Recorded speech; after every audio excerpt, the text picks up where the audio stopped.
Bonjour, bienvenue sur ce live des Vendredis de la Recherche. Aujourd'hui, donc, entretien avec un chercheur et je reçois Sylvain Olivier. Bonjour Sylvain. Bonjour Samantha. Merci de participer à l'émission. Alors, la première question, c'est qui es-tu et que fais-tu? Alors, je suis Sylvain Olivier et je suis ouais. Enseignant-chercheur et aussi un chercheur en histoire moderne à l'université de Nîmes. Tu es rattaché au laboratoire Chrome. Donc, laboratoire Chrome pour ce qui est de la partie recherche. Oui. Donc, l'équipe qui travaille sur les risques chroniques et émergents. Et aussi vice-président. Et aussi vice-président formation de l'université et aussi responsable de la licence Histoire et patrimoine et enseignant donc en histoire moderne dans cette licence et dans d'autres diplômes de la filière Histoire. Alors, on va commencer par le début. Vice-président formation, qu'est-ce que c'est? Alors, vice-président formation, c'est de s'occuper de tous les problèmes qui sont liés aux problèmes de formation, de diplomation, de fonctionnement de tout ce qui est lié au service de la scolarité. Enfin, les problèmes, je caricature un petit peu, parce que c'est toutes les questions, parce qu'il y a quelquefois des problèmes et on se focalise là-dessus. Et puis, il y a aussi tout le reste et tout ce qui fonctionne bien. Et en général, ça fonctionne quand même plutôt bien. Très bien. Donc ça, c'est pour le côté enseignement, on va dire, de l'établissement, au niveau de l'établissement. Enseignement et tâches collectives et administratives, voilà. D'accord. Et alors, au niveau recherche, donc, tu es rattaché au laboratoire Chrome. Et sur quoi est-ce que tu travailles? Tu es en histoire moderne, c'est ça? Donc, histoire moderne, donc c'est l'ancien régime jusqu'à la Révolution, voire au début du 19e siècle. Je précise bien pour À ne pas confondre avec l'histoire contemporaine. Confondrait, voilà, avec l'histoire contemporaine. Et ma recherche, elle est liée à toutes les questions d'histoire du risque et d'histoire environnementale. Merci. Voilà, ça fait partie de mes thématiques de recherche. Histoire du risque et histoire expérimentale. Environnementale. Et au sein du laboratoire Chrome, alors donc, tu travailles sur le risque, du coup. Alors, dans le laboratoire Chrome, j'ai été longtemps l'OVNI extraterrestre, le seul historien. Voilà. Puis bon, maintenant, on est 4 depuis pas longtemps. Hein, donc, on répète laboratoire Chrome, risque chronique et émergent.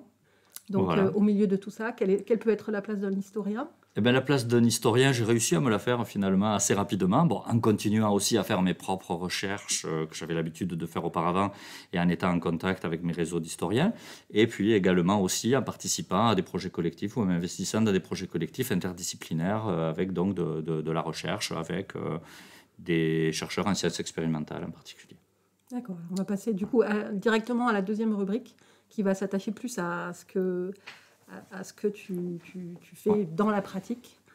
Donc la rubrique qui sera à quoi ça sert ce que tu fais, pour qui, pourquoi.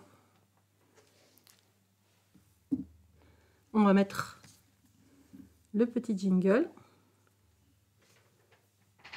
Dis, à quoi ça sert ce que tu fais? Voilà, alors la question, elle est posée par un enfant. Ça veut dire qu'on voudrait que tu nous dises dans la pratique, au quotidien, ce que tes recherches peuvent apporter à la société et à tout le monde. Ça, c'est une grande question qui m'a été posée, y compris de manière pas toujours bienveillante. Alors nous, on la pose de façon bienveillante. Alors, je comprends bien, mais j'ai quand même envie de répondre aussi à ceux qui la poseraient de manière bienveillante. On sait qu'il y a toujours une utilité, toujours un lien forcément avec la société. Voilà, puis il y en a qui ne le voient pas forcément, ce lien qu'il y a avec la société. Bon, déjà, moi, j'ai envie de répondre, l'histoire, pour beaucoup de gens, c'est une manière de se cultiver, c'est un loisir, comme des gens qui vont au cinéma, des gens qui font des jeux vidéo, des gens qui vont voir un match de foot au stade. Bon, il y en a aussi qui aiment bien lire des livres d'histoire et puis se tenir à jour de la recherche qui se fait en histoire pour le plaisir, pour s'informer, pour se cultiver.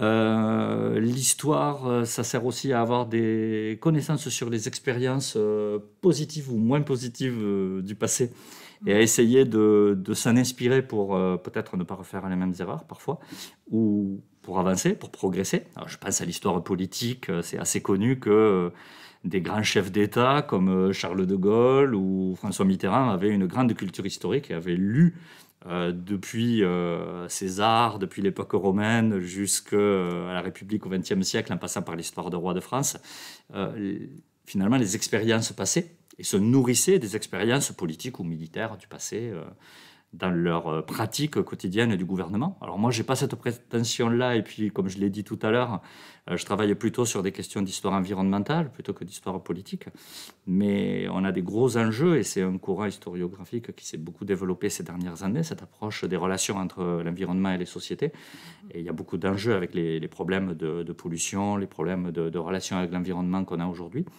Et moi, ce que j'apporte par mes recherches, c'est finalement des comportements individuels ou sociétaux du passé en relation avec l'environnement, des manières de gérer l'environnement, des manières parfois aussi de subir les contraintes de l'environnement et d'essayer, tant bien que mal, avec plus ou moins de réussite à certaines époques, de s'y adapter, ou quelquefois de ne pas arriver à s'y adapter et d'être victime au contraire de l'environnement.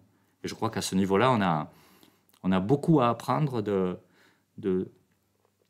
techniques aussi qui ont été utilisées dans le passé pour exploiter les ressources de l'environnement, des ressources qui aujourd'hui sont complètement négligées par nos sociétés, qui sont davantage urbaines finalement et qui ont un petit peu oublié certaines ressources. Alors on va parler plus au niveau pratique d'un projet, d'un exemple de ton travail, mais c'est une démarche qui est plutôt nouvelle, cette démarche par rapport à l'environnement et de prendre du recul par rapport aux expériences passées des relations entre l'homme et son environnement et de la mettre en perspective avec l'actualité. Oui. C'est quelque chose qui est plutôt nouveau. Alors, plutôt nouveau à l'échelle des écoles historiques. Au 19e siècle ou au début du 20e siècle, on ne faisait pas cette approche-là. On était davantage sur une approche histoire politique ou histoire militaire. Il y a quand même eu, dès le milieu du XXe siècle, des courants historiographiques qui se sont développés et qui ont invité à prendre en compte la société, l'économie, et y compris le rapport à l'exploitation des ressources. Mais c'était souvent plutôt, finalement, de l'histoire de l'agriculture, mais pas nécessairement de l'histoire de l'ensemble de l'environnement. Et puis, alors, vraiment, ça s'est beaucoup développé à partir de la prise de conscience des problèmes écologiques dans les années 1970-1980. Et là, oui, dans les années 2000, c'est quelque chose qui est devenu relativement courant. D'accord. Alors, un exemple de projet, donc c'est le projet IMCERT. Alors oui, si on parle de ce projet, donc IMCERT, c'est l'acronyme de Impact pour IM, et puis CERT, c'est sanitaire et environnemental du rouissage traditionnel. Donc c'est un projet qui me tient à cœur et qui est bien emblématique de ce qu'on fait à Chrome en interdisciplinaire avec des collègues d'autres disciplines, puisque c'est un projet que j'avais déjà auparavant. Moi, j'ai beaucoup travaillé sur l'utilisation des ressources naturelles, en particulier végétales, et des fibres textiles traditionnelles. Et pour arriver à faire du tissu, des cordages, des toiles jusqu'au 19e siècle à partir de fibres qui étaient végétales, comme le chanvre, comme le lin par exemple. Il y a une étape qui s'appelle le rouissage, c'est la décomposition du végétal pour garder juste la fibre. Et puis ensuite, pour pouvoir en faire du fil, puis du tissu. Donc ça se fait avec de l'eau, c'est ça? Voilà, alors il y a plusieurs techniques qui existent, mais il y en a une notamment, c'est de la macération, de la putréfaction, qu'on appelle rouissage, qui se passe dans l'eau avec des odeurs nauséabondes, et à la fin, on en sort un fil. Et ça, moi, c'était quelque chose qui m'intéressait. Je savais qu'il y avait des problèmes sanitaires qui s'étaient posés dans le passé, qu'il y avait eu des conflits, des procès, toutes sortes de disputes par rapport Parce que ça rend l'eau aux problèmes environnementaux. À la consommation. En fait. Ça rend l'eau sale et odorante, et on pensait pendant longtemps que ça pouvait être à l'origine de beaucoup d'épidémies. Alors, effectivement, ça pose des problèmes de santé, mais on sait maintenant que la peste ne vient pas du rouissage de l'eau, par exemple. Mais bon, il y a eu beaucoup de doutes au XVIIe, au XVIIIe, au XIXe siècle, et il y a eu des périodes pendant lesquelles il y a eu des conflits. Et c'est bien qu'il y ait des conflits pour l'historien parce que ça donne des archives. Et moi, j'étais très curieux depuis longtemps d'essayer de savoir qu'est-ce qui se passait vraiment dans l'eau dans laquelle on met ces fibres à rouir, à pourrir. C'est quelque chose qui ne se pratique plus aujourd'hui parce que maintenant, il y a des procédés chimiques qui permettent d'éviter de laisser les fibres dans l'eau pendant une semaine. Et ça permet en quelques instants d'obtenir la fibre. Et puis, bon, il y a des fibres synthétiques, ou alors on importe des fibres végétales comme le coton, mais bon, ça vient d'ailleurs dans le monde, ça vient de pays chauds, donc c'est des choses qu'on ne connaît plus sous nos latitudes, ou qu'on connaît très peu. Et là, justement, c'est en train de revenir au goût du jour, les fibres durables, écologiques, naturelles. Voilà, donc le chanvre revient, et puis pour d'autres raisons aussi, devient un petit peu à la mode, et il y a pas mal de débats autour de ces questions de chanvre. Et voilà, donc il s'est trouvé que là, j'ai eu l'opportunité, en ayant dans le labo des chimistes, des biologistes, des biochimistes, d'échanger avec eux. Et puis, eux, ils avaient la capacité de faire des analyses pour essayer de m'expliquer qu'est-ce qui se passait dans une eau où on mettait à nouveau des fibres à rouir, comme on le faisait jusqu'au 19e siècle. Donc moi, ça m'intéressait de monter un projet pour essayer de faire de l'histoire vivante, de l'archéologie expérimentale, en remettant, en réexpérimentant des pratiques qu'on n'a pas pratiquées depuis plus d'un siècle.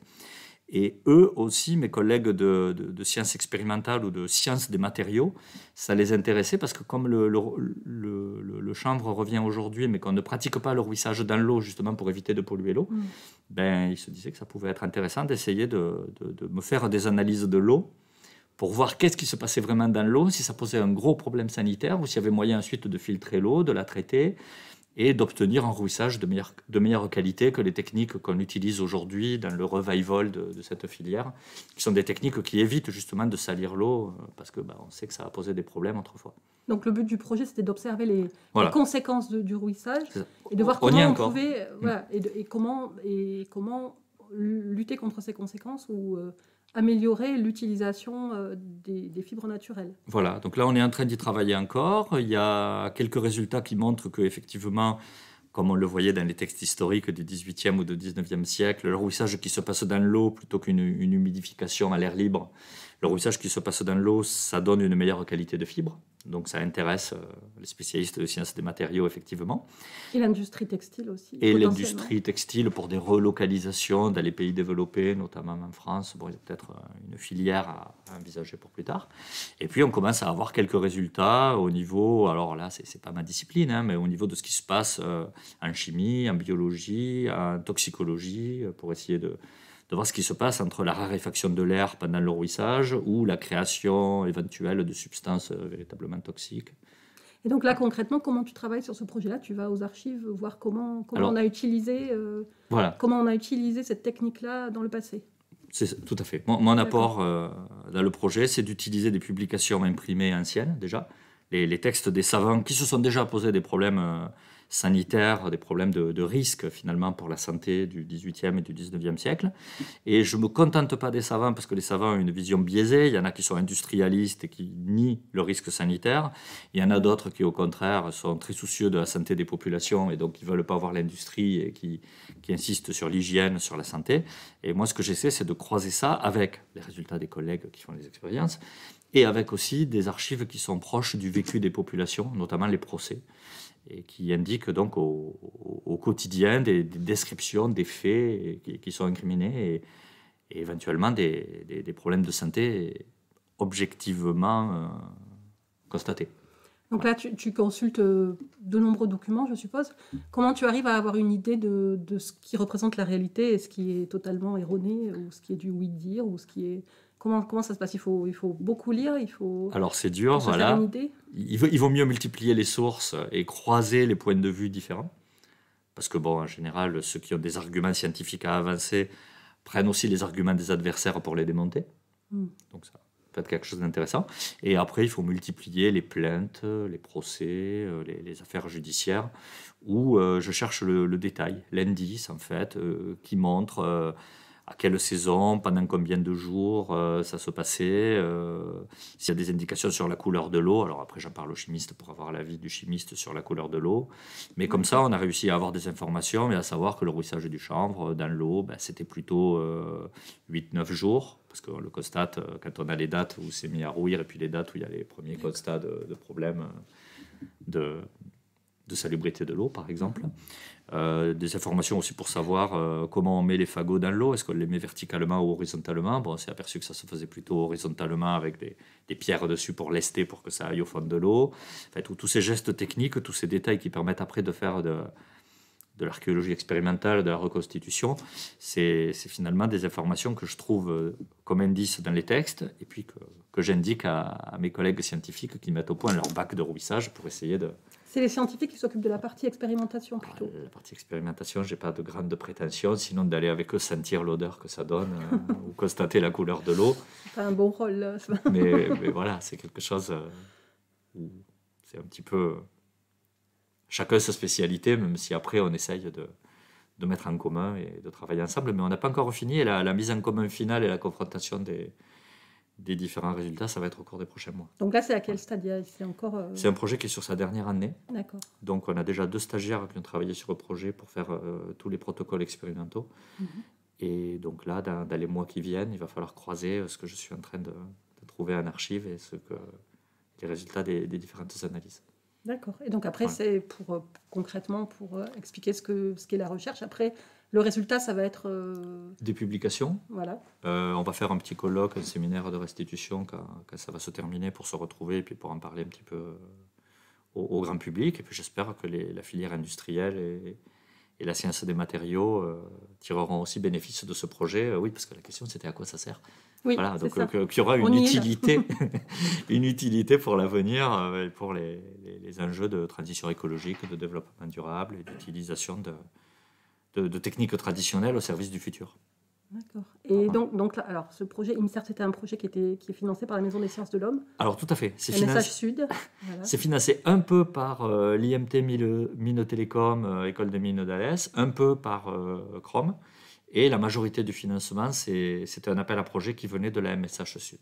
Pour lequel l'équipe a été lauréate en 2020 ou 2019 peut-être. Ça doit être 2019, je ne me rappelle plus. Et ça devrait déjà être terminé. Mais bon, avec la question du Covid, bon, on a pris un peu de retard. Et puis je crois qu'on l'aurait quand même pris, même s'il n'y avait pas eu le Covid. D'accord. Alors on parlait de... On a une question. On a une question. Donc on a Dr Yarti qui nous demande « Bonjour, les premiers résultats expérimentaux sont-ils cohérents par rapport aux données historiques ?» Alors, je n'ai pas encore le croisement de toutes les informations, voilà, mais il y a apparemment des problèmes liés à la raréfaction de l'oxygène dans l'eau, qui étaient des choses qui avaient déjà été constatées par les gens qui s'inquiétaient de la santé des poissons au 19e siècle dans les rivières, voilà, qui devaient avoir du mal à respirer. Voilà. Donc oui, ça a l'air assez cohérent, mais après, je peux pas encore, c'est pas que je veux garder le secret, mais on n'est pas encore assez avancé pour pouvoir en parler davantage. On va attendre un petit peu pour avoir la réponse. Peut-être faire une autre émission d'ici 1 an ou 2. Dans un an. Dans 2 ans, je pense que dans 1 an, on aura plus de résultats. On a Filiasco Sophie, qui est une étudiante de licence, qui vous dit bonjour. Une ancienne étudiante de licence histoire. Bonjour. Très bien. C'est bon pour les questions, Tom? C'est bon? Oui, il y en a d'autres. C'est bon? On y reviendra un petit peu plus tard. Donc, on parlait de ta façon de travailler aux archives, etc. Donc, ça va nous faire une petite transition vers la troisième partie de l'émission. La troisième partie de l'émission, c'est l'objet ou l'anecdote. Ah, alors l'objet. Alors, Alors, on va attendre un petit peu, il y a un petit jingle. On te laisse nous sortir cette petite surprise. Alors, ce sera un objet. Justement, on parlait de ces objets. Je te laisse nous présenter ce que tu nous as apporté. J'ai apporté 2 objets, mais qui sont la même chose. C'est des documents d'archives. Donc c'est la matière première de l'historien. Ouais. Voilà. Il y en a un, c'est une archive qui était dans mes archives familiales, et c'est le document le plus ancien que j'avais chez moi, que j'ai dû découvrir déjà quand j'étais adolescent, avant de faire des vidéos d'histoire, et ça a sûrement dû déclencher quelque chose. Voilà. Donc c'est un document de 1724. Et un autre document qui est du début du 19e siècle, et qui est un document qui m'a été donné par quelqu'un qui a voulu me faire plaisir, une personne qui est décédée maintenant, et puis qui avait ça dans ses archives familiales et qui n'en faisait rien de plus, et qui a su que c'était un rapport avec mes travaux de thèse. Et donc, voilà. Ça fait le lien avec une autre réponse à la question à quoi ça sert, puisque les personnes qui ont justement... Ça permet aussi de conserver, de revenir sur sa famille, aussi l'histoire, de mettre en perspective. Aussi, alors là, il y a quelque chose de personnel, d'affectif à avoir ce genre de document de sa famille et à le conserver. Alors là, c'est amusant parce qu'en fait, le premier document qui était dans mes archives familiales, je ne sais pas comment il est arrivé dans mes archives familiales, parce que j'ai fait ma généalogie, et 1724, il n'y a aucun des membres de ma famille qui est acteur. Bon, c'est dans la même région, c'est dans l'Hérault. Bon, mais je ne sais pas trop comment c'est arrivé dans mes archives familiales, ce document-là. Voilà. Et donc, c'est des actes notariés anciens, et c'est le genre de matière sur laquelle je travaille. On peut l'ouvrir, bien sûr, oui. Alors, je n'ai pas amené ce qui était peut-être les plus pertinents pour parler de risque et d'environnement. J'ai juste amené ce que j'avais chez moi, parce qu'en général, c'est plutôt dans des services d'archives publiques qu'on trouve ces documents. Oui, on ne peut pas les emmener. Ce n'est pas toujours évident qu'on ait soi-même ces documents-là. Alors là, il y en a un. Bon, moi, j'ai fait ma thèse en histoire de l'environnement et de l'agriculture. C'est un contrat d'affaires d'un domaine au début du 19e siècle, dans lequel il est précisé comment les terres doivent être exploitées. D'accord. Et donc, il y a des choses, notamment sur les plantes textiles et leur exploitation. Il y a des choses sur les défrichements de bois, les rotations de culture, une fois qu'on a défriché un bois, la culture de céréales, la plantation de vignes, le semis de luzerne, etc. L'autre, c'est une saisie de récolte contre quelqu'un qui n'a pas payé les impôts, et donc il y a le collecteur qui lui tombe dessus en 1724. Et au passage, on sait qu'est-ce qu'il produit. On sait qu'il produit des céréales, on sait qu'il produit du raisin, je crois. Du charbon de bois, et on sait aussi qu'il produit de l'écorce, donc je suppose que c'est l'écorce du chêne vert qui est utilisée pour la tannerie, c'est quelque chose qui était connu. Donc ça, c'est typiquement les ressources traditionnelles qu'on a complètement perdues aujourd'hui. On a des plantes qui fournissent des fibres végétales, on a des plantes qui fournissent du tanin qui pourrait être utilisé pour tanner le cuir, mais on ne tanne pas le cuir chez nous, et les fibres végétales, c'est du coton qui vient d'ailleurs, on ne les a pas sur place. Voilà, donc on peut arriver à relier ça à l'histoire environnementale, même si c'est peut-être pas les documents qui étaient les plus pertinents, mais si je vous avais amené des documents encore plus pertinents, j'aurais dû vous amener des photocopies, parce que je n'avais pas les originaux. Et ça peut donc être utilisé comme outil pour faire de l'archéologie expérimentale, donc aussi, si on veut recréer certaines cultures qui n'existent plus depuis très très longtemps dans certaines régions, par exemple. Tout à fait. On a des informations sur ce qui était cultivé, sur les saisons où c'était cultivé, sur la manière où c'était cultivé, mais bien sûr, la personne qui a fait le document ne nous donne pas ces informations-là pour qu'on fasse de la reconstitution. C'est juste que c'était lié au quotidien, à une mise en location de terre et à une saisie de récolte. Mais moi, j'ai des informations qui me disent qu'est-ce qu'on faisait et qu'est-ce qu'il y avait à tel endroit. Et j'ai ailleurs, dans d'autres documents, des informations sur l'outillage qui était utilisé, par exemple, pour les différentes façons culturelles, pour l'entretien. Donc, il faut consulter tout type de documents, tout type des cadastres, tout ce qui peut exister comme document. Voilà. Et donc, dans les archives, qu'est-ce que tu consultes le plus, en fait, comme document ? Il y a les actes notariés, comme c'est le cas ici. Il y a des actes judiciaires, comme c'est le cas du document de 1724, notamment les procès. Effectivement, il y a les cadastres également, qui donnent des informations sur l'occupation du sol. Les actes notariés, c'est quand même vraiment très bien, parce qu'il peut y avoir des locations de terre, mais il peut y avoir aussi des ventes de terre, il peut y avoir des contrats, des accords entre voisins sur tel ou tel élément de la vie quotidienne. Il y a des informations, des documents qui nous donnent des informations sur les familles également. Tout ce qui est lié au contrat de mariage, tout ce qui est lié aux dots, à des quittances également, parce qu'après une dot, il y a toujours de l'argent à verser pendant des années, ou des remboursements également, des remboursements de prêts, des choses comme ça. Qu'est-ce que j'utilise ? Je fais vraiment feu de tout bois avec toutes sortes d'archives. Des archives produites par les administrations également, les administrations royales au niveau national ou bien au niveau provincial, au niveau local, les administrations municipales. Comment une communauté d'habitants gère ses bois, ses landes, ses marécages, ses garrigues. Et sur les épidémies aussi, tu as consulté les registres, les archives des hôpitaux, peut-être, c'est consultable ? Pas sur les hôpitaux, parce que moi je travaille vraiment sur les espaces ruraux, et c'est vrai que depuis ma thèse, je suis quand même resté sur une histoire des campagnes. Et donc les hôpitaux, c'est des institutions qui sont là pour accueillir les pauvres dans les villes. C'est plus des organismes de charité que des organismes de santé. Alors l'épidémie, j'ai des choses sur les épidémies, et puis j'ai jamais mené à bien, j'ai jamais finalisé ces travaux. J'avais un peu repris en 2020, au début du confinement, là, ça m'a inspiré. Puis au bout de quelques jours, j'ai compris que j'allais pas pouvoir rester enfermé chez moi, ne faire que de la recherche, mais qu'il y avait quand même un enseignement à distance et des angoisses de collègues à gérer au jour le jour par rapport à... donc c'est une thématique pour plus tard, peut-être. Mais calme, peut-être. Ça va continuer, parce que dans ma thèse, j'avais fait quelques pages sur une épidémie de peste. Et j'étais parti essentiellement des archives notariales, en m'amusant, entre guillemets, parce que c'est pas très rigolo finalement de voir les gens mourir, mais à suivre quelques notaires qui continuaient à faire leurs contrats devant les particuliers, sauf qu'au lieu d'être dans leur bureau, dans leur étude notariale à la ville, ils s'étaient enfuis à la campagne et ils continuaient à officier pour les gens qui venaient les voir à la campagne, parce qu'ils ne voulaient pas vivre en promiscuité avec des voisins pour risquer d'attraper la peste. D'accord. Et donc comme ça, on arrivait en suivant des notaires à suivre la peste. Parce qu'en gros, ils étaient aux endroits où ils pouvaient rester sains et saufs. Voilà. Donc là, j'ai une piste où j'aimerais encore un petit peu continuer à travailler là-dessus et avoir toutes sortes d'anecdotes et puis d'informations sur la manière dont les populations cherchaient à fuir et à s'isoler, et à faire des quarantaines ou des confinements pour essayer d'éviter la propagation de l'épidémie. Très bien. Merci beaucoup pour ces deux objets intéressants. On va passer à la rubrique suivante. Donc la rubrique suivante, c'est celle des questions gênantes. Ah, on n'arrête pas avant? Non, on continue. Voilà, merci pour le petit jingle. Et donc voilà, alors je te remets officiellement le joker que tu peux utiliser comme tu le souhaites. Le dé pour le nombre de questions. Et la petite casquette pour piocher les questions. Alors je te laisse d'abord. Alors on va commencer par le dé. Voilà, le dé. Pourquoi il est sur 6? Mais il est léger en fait, il retombe toujours. Il n'est pas truqué du tout. Il n'est pas truqué? Non. Hein? Mais c'est le hasard. Mais il est tombé sur 6. Mais il n'a pas pu tourner, hein, c'est qu'il reste. Il n'est pas Bon, truqué. Il n'est pas truqué. 6, ça risque d'être long. Mais intéressant. Alors, si tu devais revenir sur un moment de ta carrière pour le modifier, lequel ce serait?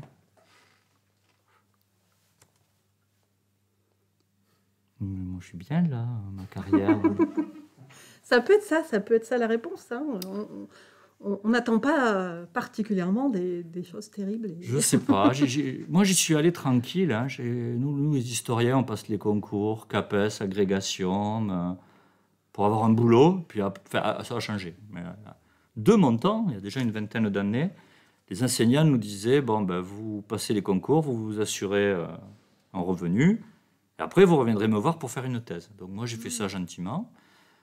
Et puis après, j'ai enseigné quelques années à lycée. Et puis après, j'ai commencé ma thèse. Bon, j'ai mis du temps parce que c'était pendant les vacances. Donc, j'ai mis 8 ans. Donc ça, est-ce que je reviendrai là-dessus? Oui, peut-être, oui. Parce que quand même, pendant ma thèse, j'ai fait des tas de recherches dans tous les sens. J'ai même réussi à mettre un chapitre sur la peste, alors que quand même, ce n'était pas l'objet principal de ma thèse. Donc ça a pas mal digressé. C'est parti dans tous les sens. Donc peut-être que j'aurais dû la faire plus courte et ne pas chercher tout ce dont j'étais curieux dans les archives, parce que c'est le problème, c'est que moi, quand ça m'intéresse, je cherche, comme beaucoup de choses m'intéressent. Voilà. Et puis après, après j'ai pris mon temps, parce que pendant la thèse, j'ai continué à enseigner en lycée, alors que j'aurais pu peut-être candidater sur des postes à l'université. Mais bon, à l'époque, je me disais, non, finis ta thèse d'abord, passe ta thèse d'abord. Voilà. Donc peut-être j'aurais pu me dépêcher plus que ça. Voilà. Mais bon. Mais c'était bien. C'est pas vraiment un non, parce que 15 ans de lycéen, je dis pas que j'en aurais fait 30, mais ça me plaisait bien quand même. Voilà. Non, je me prenais un peu de cours, mais j'ai pas envie de refaire le passé radicalement. En plus, il faudrait que les historiens retravaillent.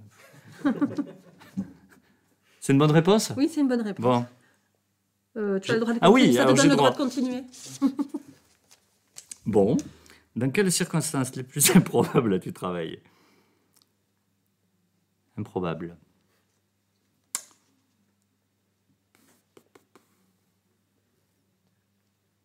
Ça peut être lié... Je repense à la thèse. Parce que dans la thèse, on fait des trucs un peu fous des fois. J'avais pensé que j'arriverais avant les vacances d'été à rendre ma thèse et à partir en vacances. J'avais promis de partir en Islande. Ce que j'ai fait, alors je vois encore la tête de mon directeur de thèse à la fin juillet, quand il me dit « Allez Sylvain, dernière ligne droite, il faut terminer les chapitres que vous n'avez pas encore écrits. » Oui. J'ai dit « Mais là, je vais prendre 15 jours en Islande. » Il m'a regardé, il pleuvait, c'était dans sa résidence secondaire, fin juillet, il pleuvait. J'ai eu l'impression qu'il avait l'air un peu dépité. Et effectivement, je l'ai fait, c'est-à-dire que c'était l'Islande pendant 2 semaines sous la tente, parce qu'on n'avait pas pris de logement en dur. Donc il pleuvait là aussi à peu près tous les jours. La nuit, ça tombait quand même à 6 ou 7 degrés, donc sous la tente, c'était un peu froid. Et puis le jour se levait vers 3 heures et la nuit tombait vers 1 heure du matin. Il y avait 2 heures de nuit. Et j'avais imprimé en recto verso, un tout petit caractère, ma thèse, qui était presque finie, mais pas tout à fait, pour relire tout ce qui n'allait pas dans les chapitres qui étaient déjà rédigés. Et donc le matin, quand le jour se levait, sous la tente, avec un stylo, je griffonnais ce qui n'allait pas dans ma thèse. Voilà. Donc ça, c'était assez improbable quand même, avant de se balader en Islande dans la journée et d'avoir l'air tout à fait normal avec mon entourage. Il y avait des petits matins de 4h à 7h du matin. C'est peut-être assez improbable, oui. Sous une tente, une place très, très serrée, parce que c'était la plus légère possible pour pouvoir être un peu baroudeur au fin fond de l'Islande. Voilà. Et 2 mois après, je soutenais ma thèse, après l'avoir rendue un peu précipitamment au retour de l'Islande. Bon, je crois qu'une thèse, on la rend toujours un peu précipitamment. Enfin, j'espère, sinon la mienne, elle était finie précipitamment. Une thèse islandaise, donc. Oui, enfin, En partie. les dernières relectures. Très bien. Ah oui, Une alors autre il y en a question. encore plein. Troisième question. Si je fais des réponses longues, j'aurai pas le temps de répondre, et donc voilà. Troisième question. Un fail, un échec inattendu. Oh non, j'ai pas envie de parler d'un échec. Est-ce que- Alors, C'est bon, on peut passer là. D'abord, Il y j'ai a le tendance joker. à. Non, mais c'est même pas le joker, c'est que non, je peux pas. La question, c'est peux-tu. Ah oui, pardon. Peux-tu nous raconter un fail, un échec inattendu? C'est pas que je veux pas le raconter, mais c'est que. Il n'y en a pas. Ah non, ben si. Mais si, il y en a, mais je vais pas vous raconter tous mes gadem. Enfin, je sais pas, Là, il n'y a rien qui me vient à l'esprit. En plus, il faudrait que ce soit lié à la recherche, hein, parce qu'on est sur Ah une bah mission oui, recherche, oui, c'est pas oui. perso. Bah Hein, parce que Oui, oui, oui. Plutôt. là, jusque-là, j'étais lié à la recherche. Un échec inattendu. Oui, s'il y en a Bon, pas, des fois, on s'y attend aussi. Hein. Non, je vois pas quoi vous on dire. veut Enfin, les si, oublier. En général, on veut les oublier. Donc, oui, ben voilà. Mais si ça revient, j'essaierai de vous trouver un échec. Mais- D'accord.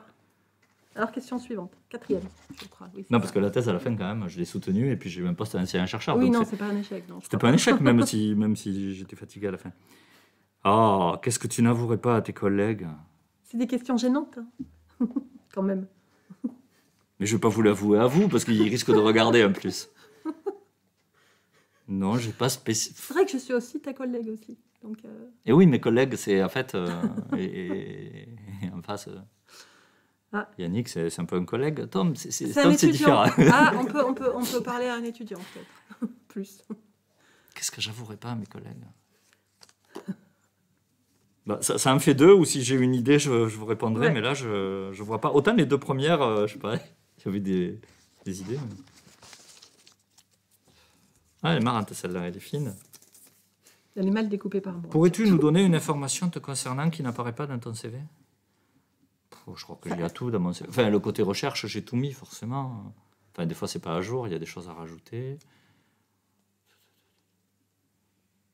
J'ai pas marqué que je m'occupe de la revue d'histoire de Nîmes et du Gard, qui Ah. en ce moment me prend énormément de temps, et du coup, il va peut-être falloir que je le rajoute. C'est nouveau? Parce que ça fait un an, donc déjà le numéro de l'année dernière, et là, j'y pense parce qu'on est à fond dans les relectures avec mes collègues de la Société d'histoire de Nîmes et du Gard. Donc un peu de pub, tant qu'on y est, Oui, voilà. oui, oui.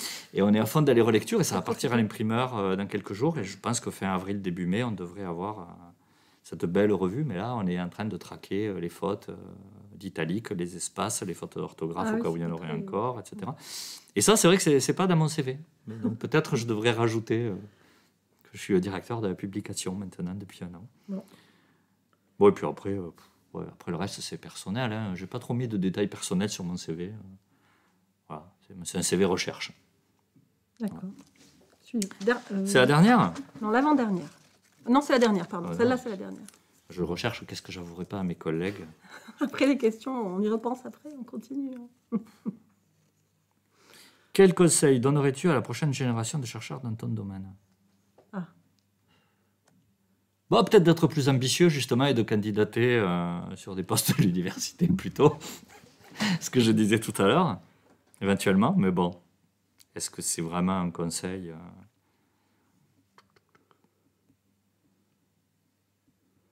C'est bien d'être ambitieux.